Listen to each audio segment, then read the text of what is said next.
오늘 하나님께서 주신 말씀은 마가복음 16장 14절에서 18절까지 말씀입니다. 마가복음 16장 14절에서 18절까지 말씀 다 같이 봉독하도록 하겠습니다. 그 후에 11 제자가 음식 먹을 때에 예수께서 그들에게 나타나사 그들의 믿음 없는 것과 마음이 완악한 것을 꾸짖으시니 이는 자기가 살아난 것을 본 자들의 말을 믿지 아니함일러라. 또 이르시되 너희는 온 천하에 다니며 만민에게 복음을 전파하라. 믿고 세례를 받는 사람은 구원을 얻을 것이요 믿지 않는 사람은 정죄를 받으리라. 믿는 자들에게는 이런 표적이 따르리니 곧 그들이 내 이름으로 귀신을 쫓아내며 새 방언을 말하며 뱀을 집어 올리며 무슨 독을 마실지라도 해를 받지 아니하며 병든 사람에게 손을 얹은즉 나으리라 하시더라. 아멘. 성성경 목사님 나오셔서 말씀 선포해 주시겠습니다.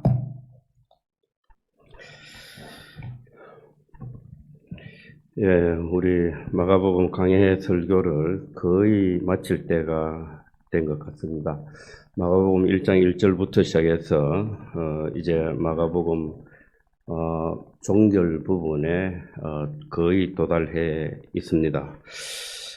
우리가 이 마가복음 강해 설교를 한 지가 꽤 오래된 것 같은데 시간 날 때마다 이 본문 말씀을 가지고 또 파일을 통해 듣기도 하고 많은 묵상을 해 가시면 좋겠습니다. 자, 오늘 이 본문 말씀은 예수님께서 십자가에 죽으시고 부활하시게 됐는데 막달라 마리아에게도 나타나셔서 자신의 부활한 모습을 보여주시고 그리고 또 부활한 이 메시지를 제자들에게 알려줄 것을 당부를 했습니다. 그런데 예수님이 11 제자가 모여서 그 식사하는 자리에 예수님이 나타나셨습니다. 우리가 여기에서 왜 예수님이 식사하는 자리에 부활하셔서 나타나셨을까? 그리고 그 자리에 예수님이 찾아오셔서 제자들을 꾸짖었습니다. 그곳에서 꾸짖으시는데 그 내용이 무엇이냐 하면은 믿음은 없는 것 그리고 마음이 완악한 것이다 그랬습니다.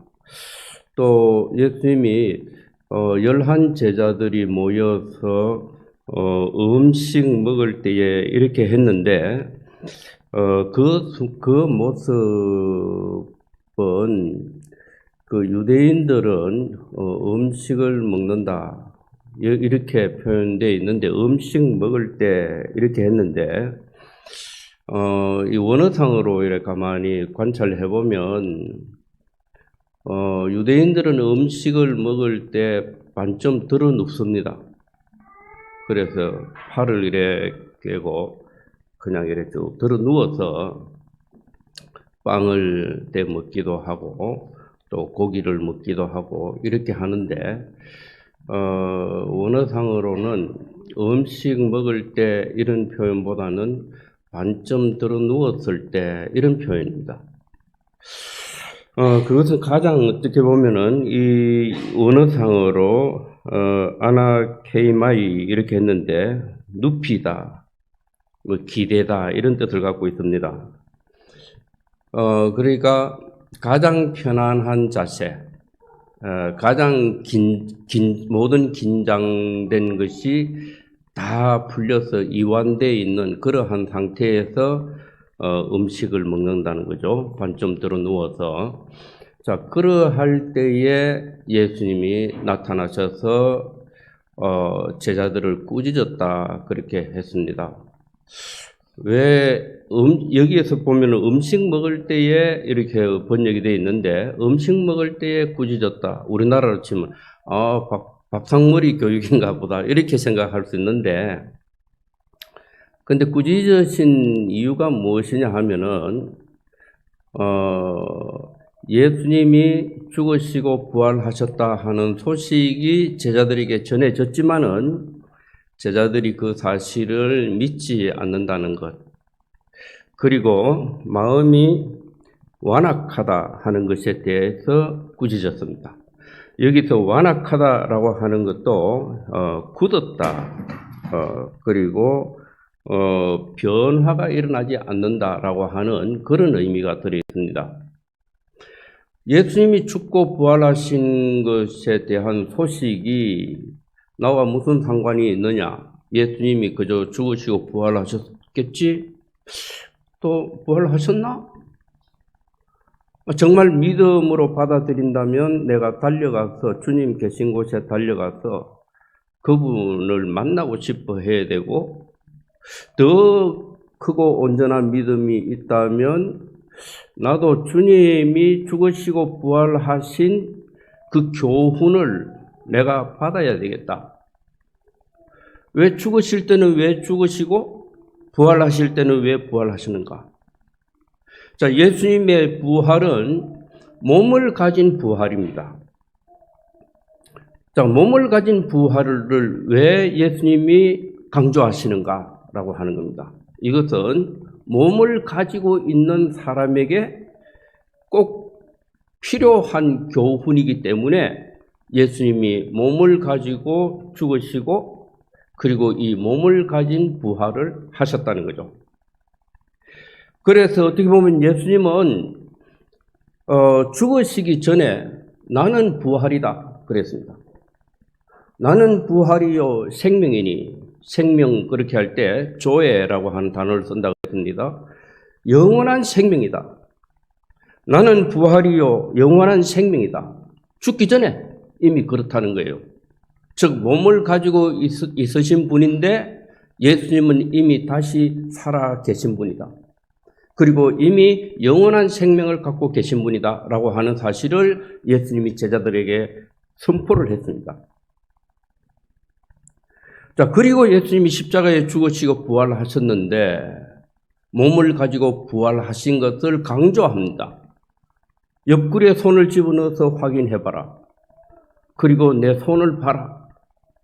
또 제자들도 예수 그리스도의 복음에 대해서 우리가 들은 바요, 그리고 주목한 바다, 주목하고 만진 바 됐다.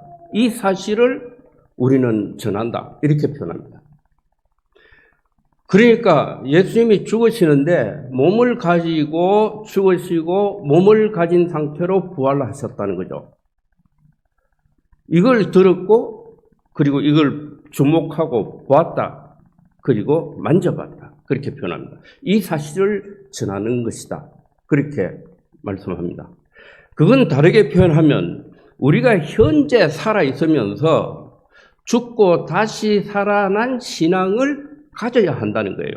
현재 내가 몸뚱아리를 가지고 있는 현세에 내가 현재 이 땅에서 살아가고 있는 이 상태에서 이 현장에서 우리의 신앙이 죽고 다시 살아난 신앙을 가져야 한다는 거죠.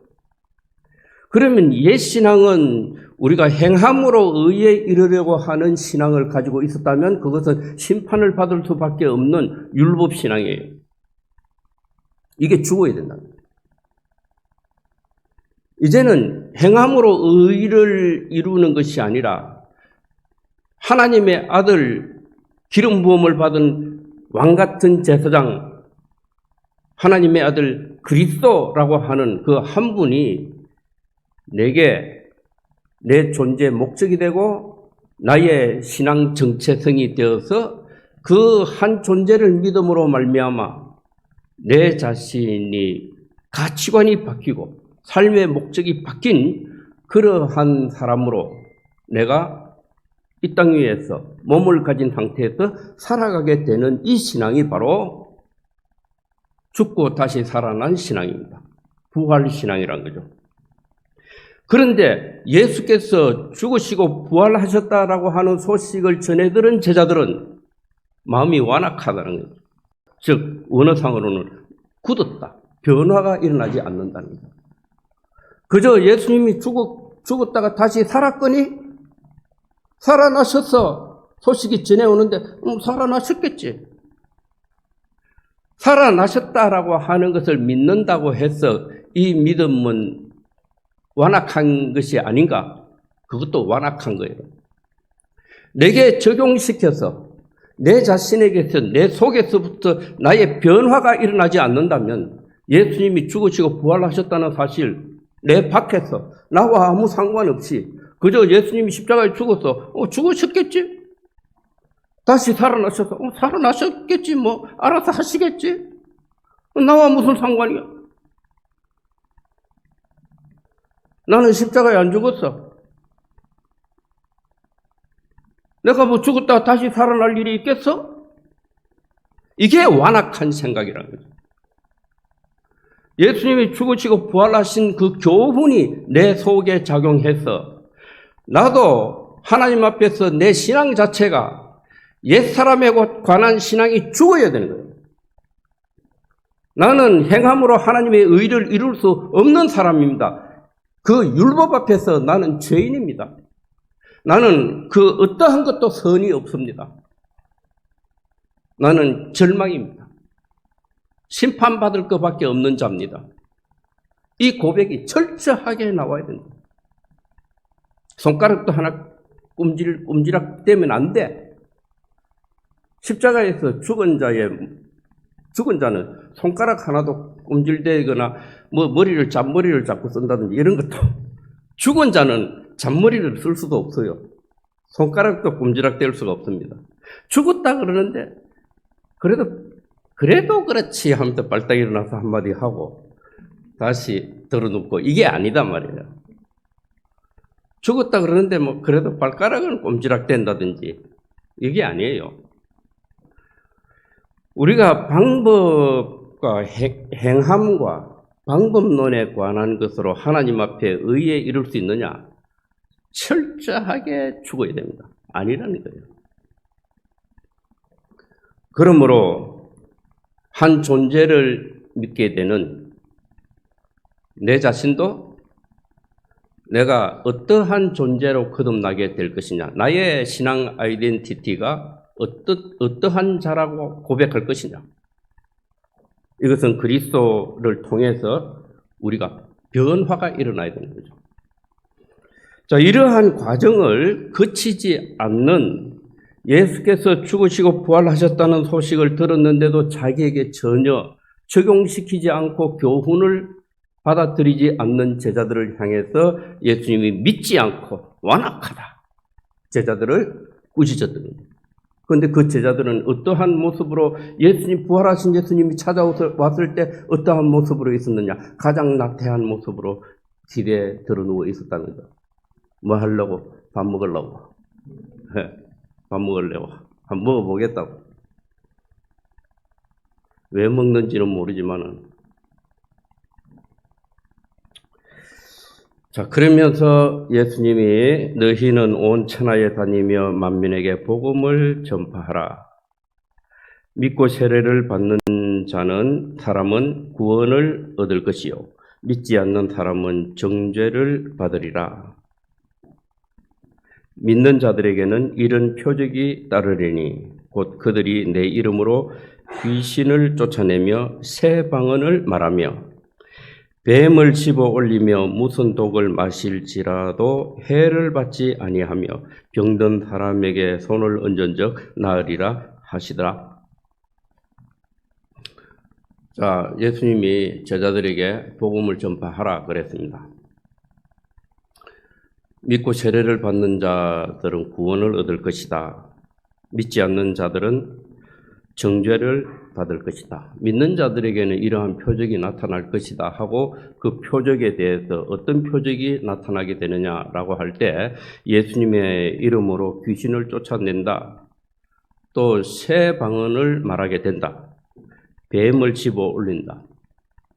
무슨 독을 마셔도 해를 받지 않는다. 병든 사람에게 손을 얹으면 나을 것이다. 이건 전부 다 기적입니다. 기적.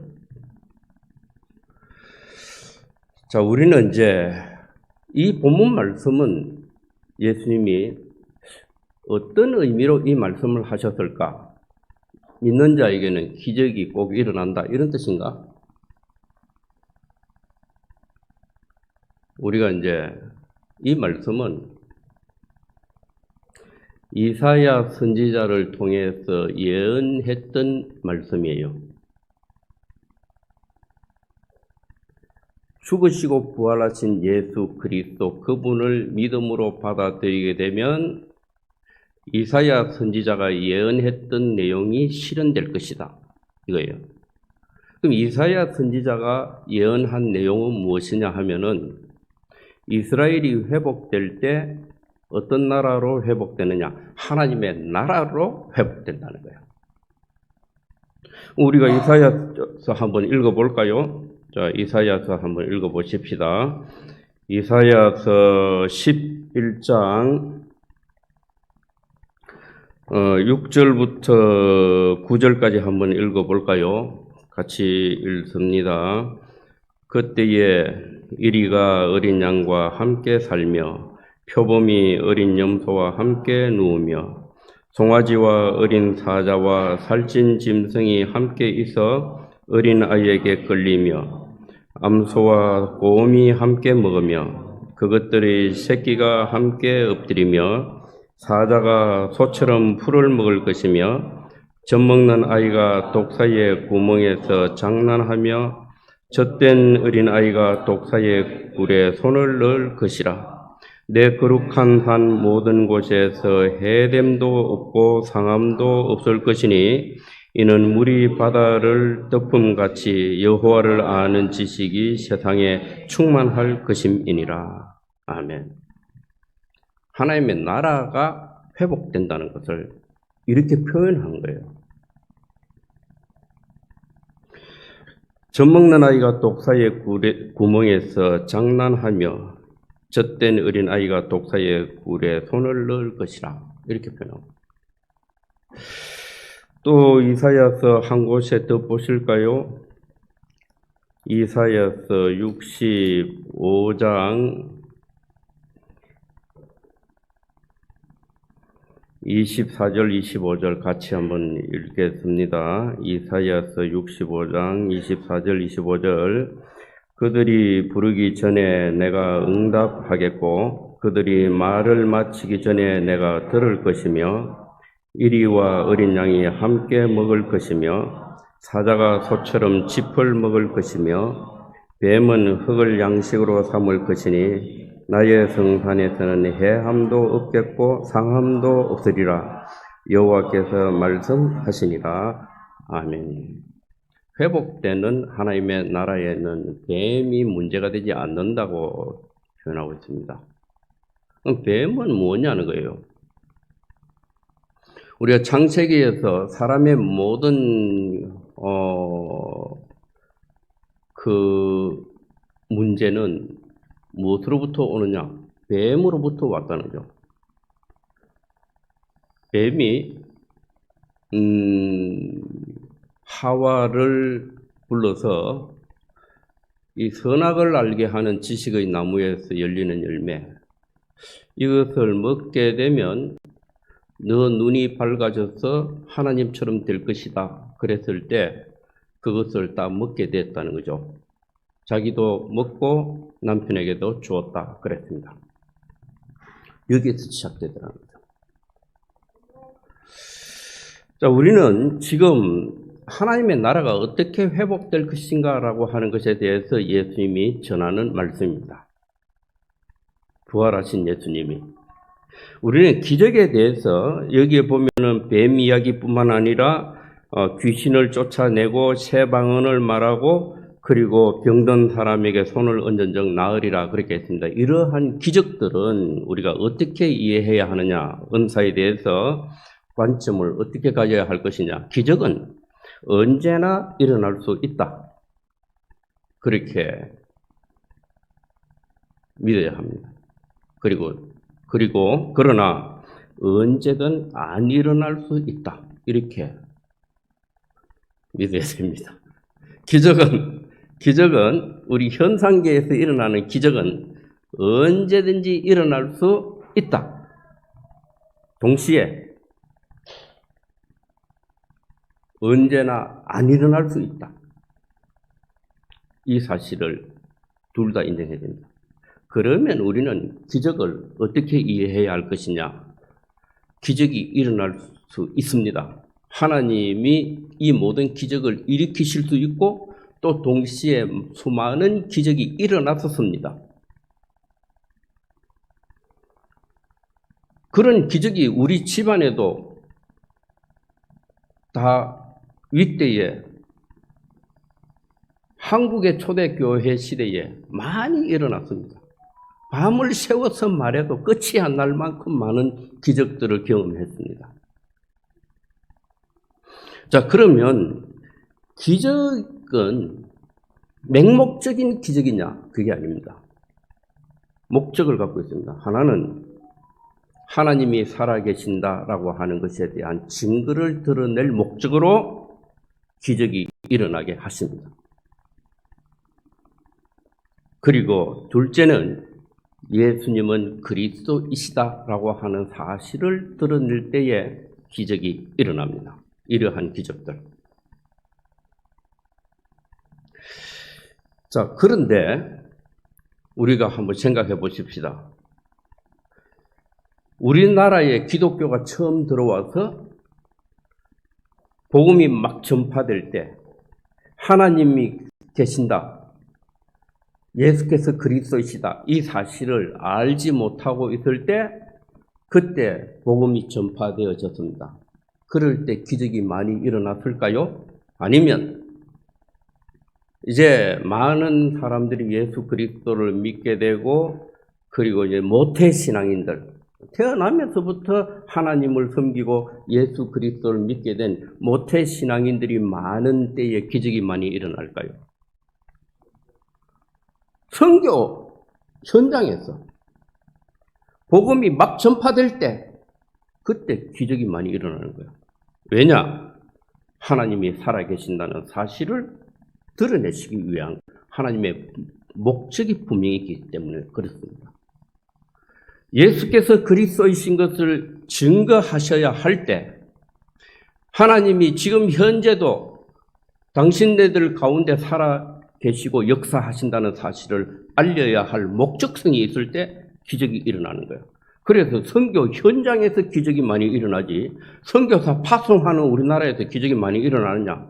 이제 기적 일어날 때가 아니다 이 말이에요. 그러니까 기적은 분명한 목적을 갖고 있습니다. 지금도 선교 현장에 동남아, 섬나라 기적이 거의 매일 일어난다 그래요.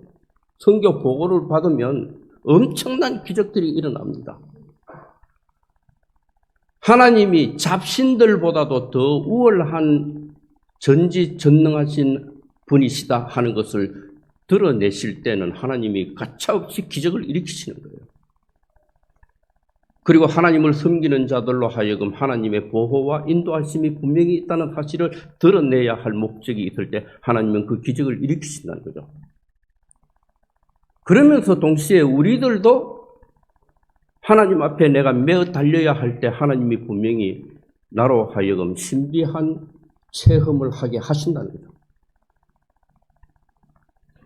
자, 그런데 성경은 지금 예수님이 부활하신 예수님이 지금 이 말씀을 하시는 것은 어떤 의미가 있느냐? 이것은 부활하신 예수님이 분명히 이 복음이 죽으시고 부활하신 세례를 받고 구원을 얻은 자들, 자, 그러한 자들에게는 이러한 현상이 나타나게 될 것이다. 그렇게 하는데 이것은 우리 육신 가운데서 그저 일어나는 기적만 말하고 있는 것이 아니라 성경이 말하고 있는 마침내 하나님의 나라가 어떻게 회복되어져 갈 것이냐라고 하는 거예요. 그래서 예수 그리스도 내 이름으로 귀신을 쫓아내며 귀신을 쫓아낸다라고 하는 것은 뭐라 그랬습니까? 7 귀신이 쫓겨났다. 귀신이 있다고 하는 것은 나 아닌 다른 자아가 내 안에 들어와 있다는 거죠. 그게 귀신 현상입니다. 어쩌면 우리 모든 사람들이 그리스도의 정체성이 내 안에 들어오기 전에는 모든 사람들이 귀신 들린 자예요. 그런데 예수 그리스도의 이름은 아이덴티티예요. 예수 그리스도의 정체성, 그 이름이에요. 우리는 예수님을 호칭으로서 예수님이 아니라 명칭으로서 예수. 그 이름으로 내 속에 나 아닌 것이 들어와 있을 때, 그리스도를 만나기 이전에는 모든 사람이 귀신 들린 자예요. 자기 정체성을 몰라. 자기가 그저 살아가면서 경험하게 되는 것, 내가 부러운 것을 그저 내 정체성이다 이렇게 얘기해요. 당신을 소개해 보세요. 당신은 누굽니까? 물어보면 무슨 학교 나왔고요. 무슨 상을 받았고요. 어디에 근무를 얼마만큼 했고요. 어떤 자격증을 가졌고요. 이렇게 자기를 소개해요. 그건 자기가 아닙니다. 하나님 앞에서 자신을 드러내는 자기 정체성이 아니에요. 그러므로 죽으시고 부활하신 예수 그리스도를 믿는 자에게는 귀신이 쫓겨나간다는 거죠. 누구의 이름으로? 예수 그리스도의 이름으로 귀신이 쫓겨난다는 거죠. 또 새 방언을 말한다는 거죠. 우리가 방언은 땅 위에 살아가면서 각각 다른 언어 형태들이 있습니다. 우리가 이제 그래서 하나님의 나라는 우리가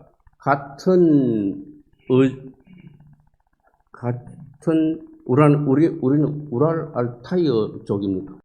아니, 요즘 또 알타이어 족이라고 해야 된다. 뭐 이런 말도 있는데, 어쨌든, 우리, 새 방언을 말한다. 그러면 이전의 방언은 한국말인가?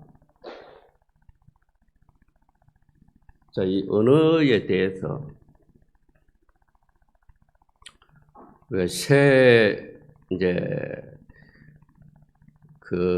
예수 그리스도를 믿는 자들이 마가의 다락방에 모였을 때 성령이 강림하시게 됩니다. 그로 인해서 이제는 언어가 각각 다른 언어가 다 통용이 서로 소통이 된다는 거예요. 그런 현상이 나타났다는 거예요. 이건 뭘 뜻하느냐? 이것은 하나님 나라의 언어가 있다는 거죠. 어떤 나라의 언어가 있다라고 하는 것은 말이 같은 말을 쓰느냐가 중요한 것이 아니라 말보다 더 중요한 것은 말에는 항상 사상이 들어있어요. 같은 말을 하면서 다른 생각을 집어넣어요. 그건 같은 말을 하는 겁니까? 북조선 에미나이드, 북조선의 사람과 남한 사람이 같은 말을 하면 소통이, 언어는 소통이죠, 소통. 내 뜻을 전하고 그의 뜻을 전해서 서로 소통하고 공감하기 위해서 언어를 사용합니다. 그 언어 속에는 사상이 들어있습니다. 가치관이 들어있다는 거죠. 가치관이 다르면 서로 다른 언어예요.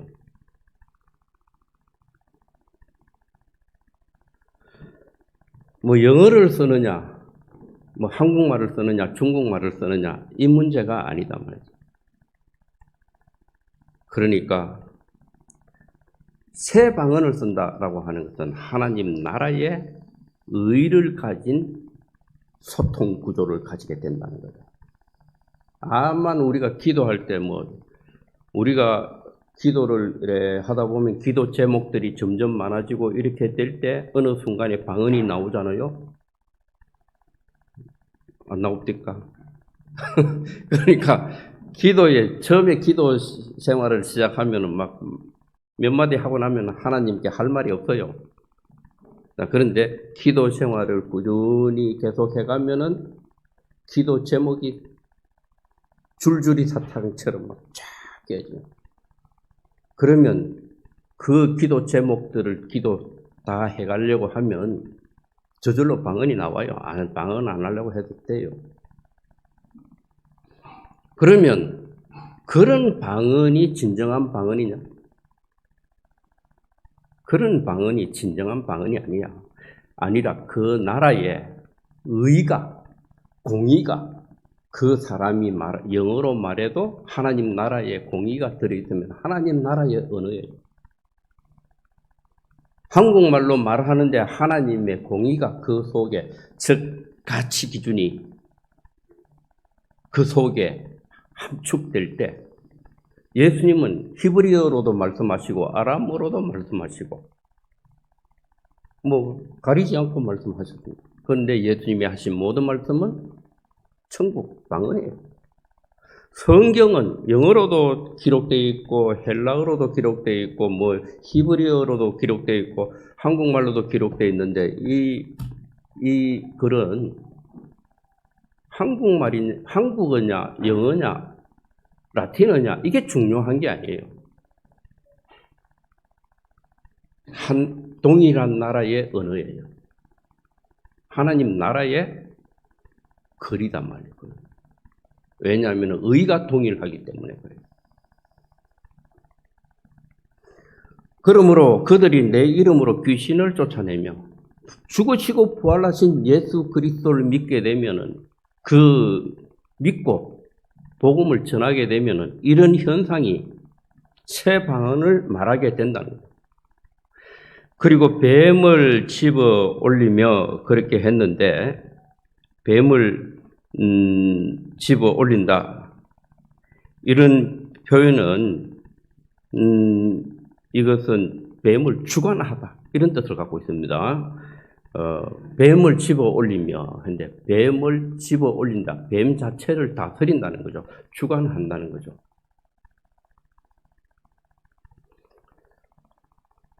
창세기에 나오는 그 뱀, 독을 가지고 있는 뱀.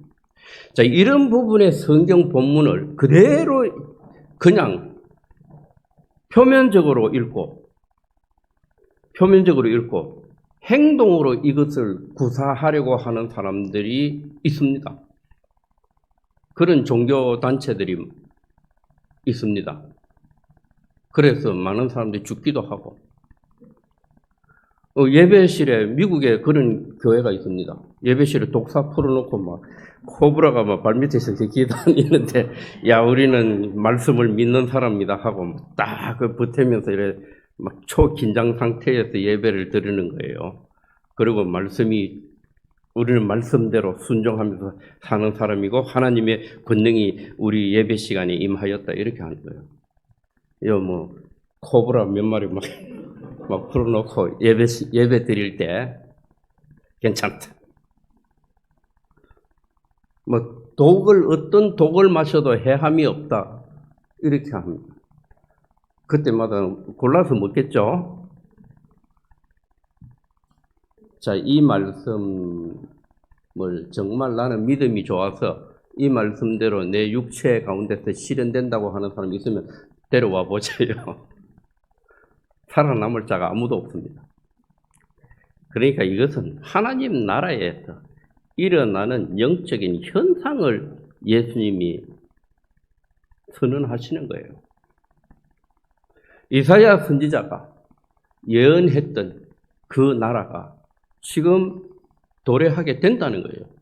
죽으시고 부활하시게 하신 예수 그리스도를 전하는 이 복음을 전하게 되면 분명히 이런 현상이 나타난다는 거죠.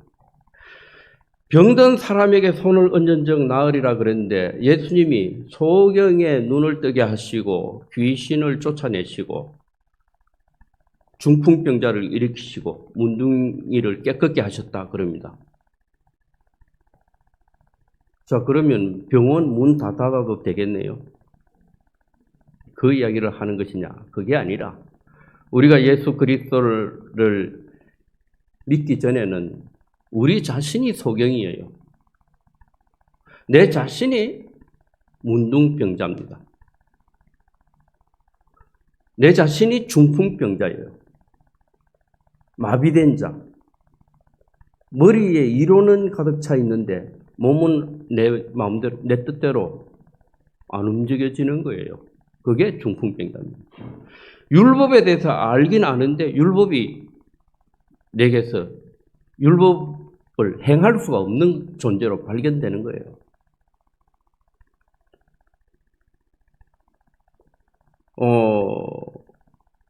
나병 환자, 문둥병자, 그저 몸에서 썩은 진물이 타고 흐르는 거예요. 얼굴의 형상을 잃어버리는 거예요. 자, 그러한 모습이 주님 앞에 다가가게 됐을 때 내 모습이에요. 이런 현상이 복음을 전파하는 곳에 분명히 일어난다는 거예요. 많은 사람들이 내가 소경입니다. 다윗의 자손 예수여 나를 불쌍히 여기소서. 나는 문둥병자입니다.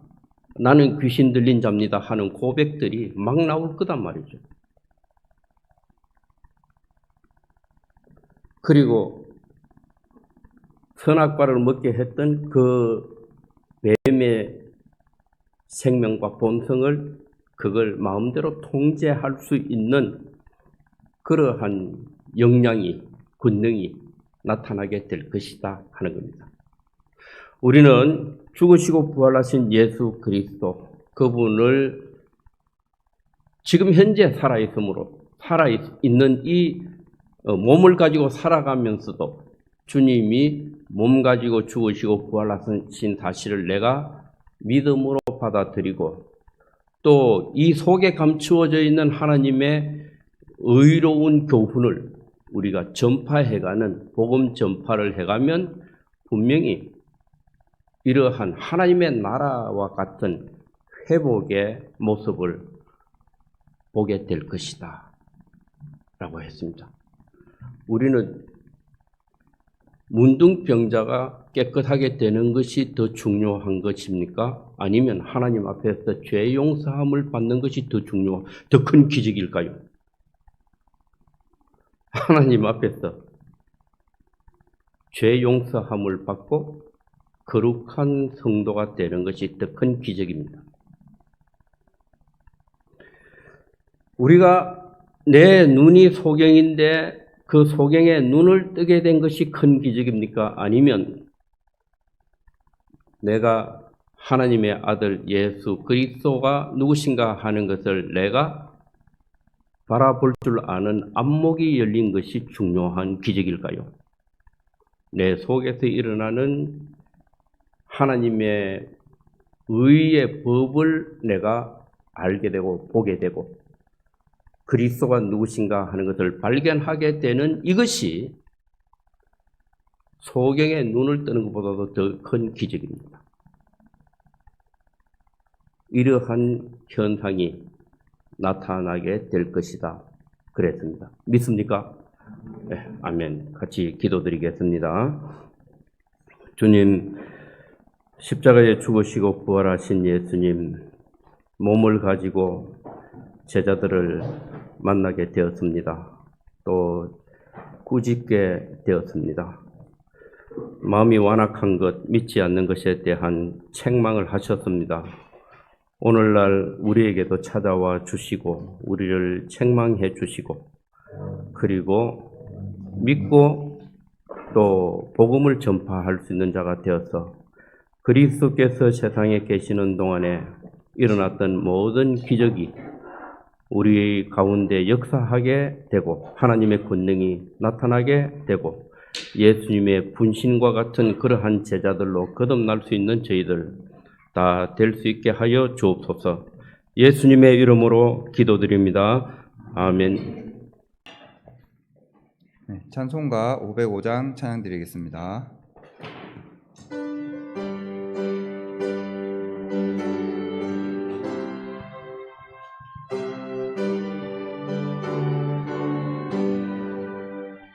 온 세상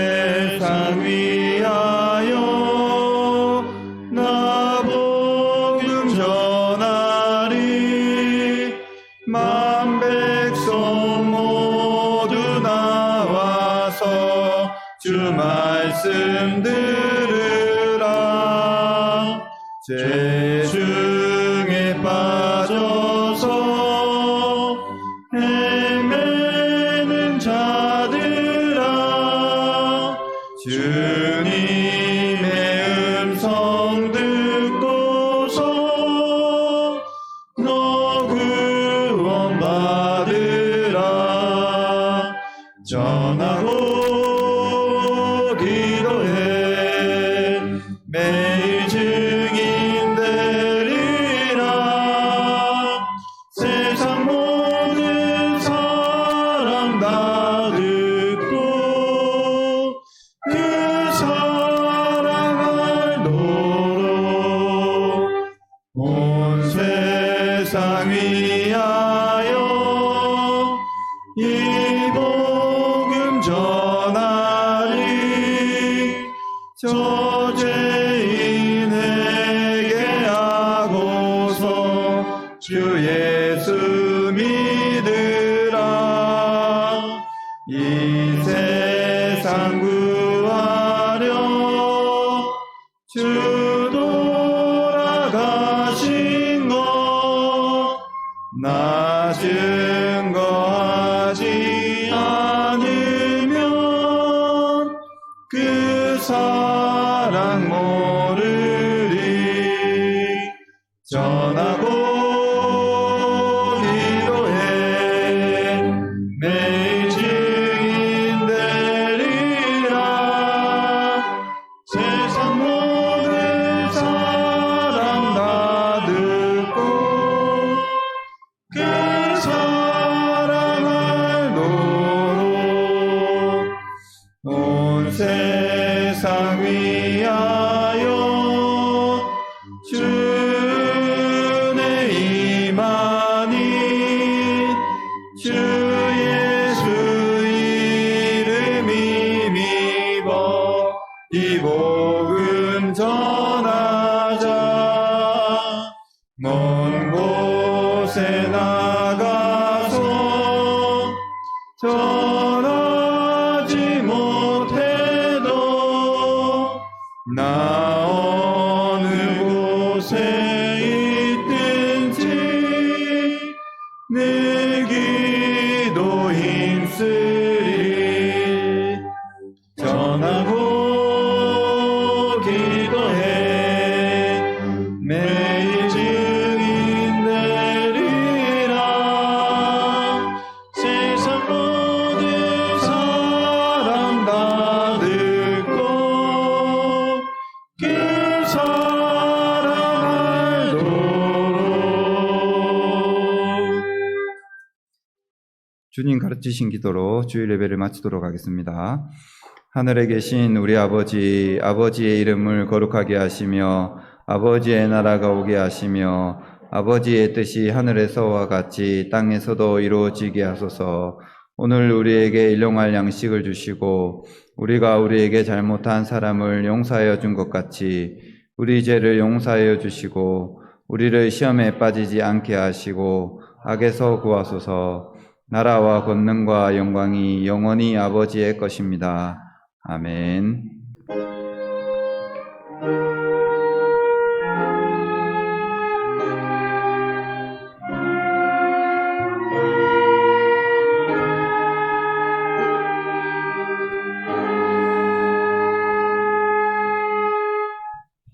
예배를 마치도록 하겠습니다.